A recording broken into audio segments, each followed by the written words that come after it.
Well, I am here Ricaurte. I'm going to talk about acute descompensation.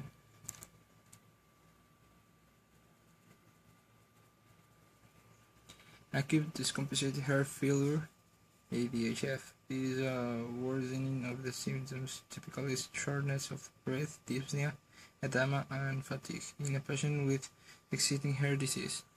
ADHF is a common and potentially serious case of acute respiratory distress.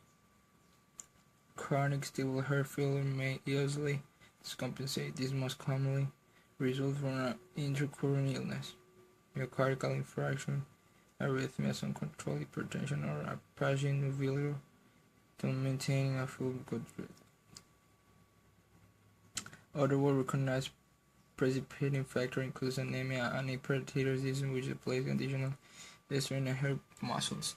There's a video. Welcome to the module on congestive heart failure. I'm Ben Morrison from the Division of Cardiovascular Disease, and I'll be taking you through this module. Epidemiology.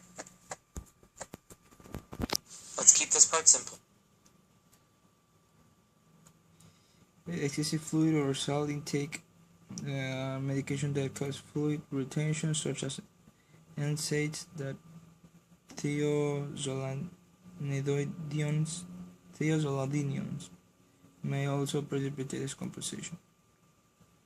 Excessive fluids or salt intake and medical cause fluid may also precipitate descompensation.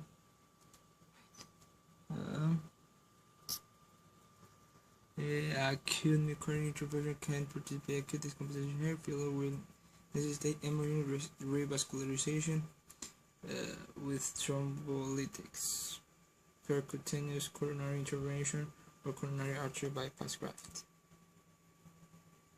There is a video. Congestive heart failure occurs when the heart fails to pump an adequate amount of blood to meet the body's needs. Fluid accumulates in the heart, the vascular system, and the lungs. In the lungs, this causes pulmonary edema. With each beat of the heart, about 60 to 80 milliliters of blood is ejected to meet the body's needs. In congestive heart failure, the heart muscle begins to lose its ability to pump efficiently, and not enough blood is ejected with each beat. The lack of oxygenated blood will cause dyspnea, tachycardia, and tachypnea. This is the body's attempt to compensate for the decrease in blood flow. The heart cannot take in more blood. The fluid then begins to back up in the venous system, leading to neck vein distension and edema of the feet and lower legs.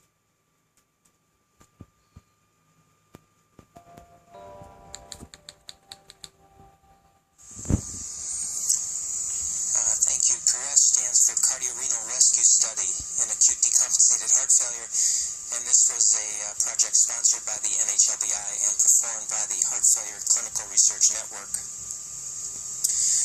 The reason we became interested in this project is that relief of congestion is perhaps the primary treatment goal in patients hospitalized with acute decompensated heart failure. It's the main reason why they come to the hospital. And while we're treating these patients acutely, up to a third of them develop acute cardiorenal syndrome, which is a worsening of the creatinine during acute therapies. We felt that veno-venous ultrafiltration is a potential therapy in this setting, but there are no clear data helping us out in terms of the safety. Thank you.